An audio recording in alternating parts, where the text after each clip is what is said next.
C'est l'un des plus retentissants scandales sanitaires français. Fin des années 90, des médecins mettent en évidence la nocivité de l'amiante. Nous voilà 20 ans après et ce matériau isolant traîne toujours son mal dans de très nombreux bâtiments, dans des écoles notamment. C'est le cas dans la cité scolaire Georges Brassens, en banlieue parisienne, dans le Val-de-Marne. Depuis une semaine, les professeurs exercent leur droit de retrait.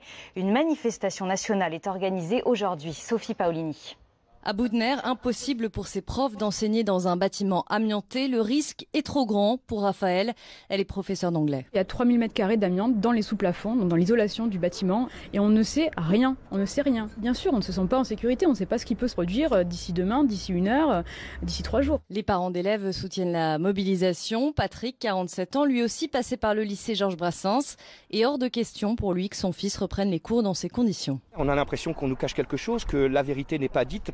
Pour cacher quoi, on ne sait pas. À un moment donné, il faut que la vérité éclate parce que la santé de nos enfants doivent être prioritaire avant tout. Une seule fibre d'amiante peut suffire à contracter un cancer.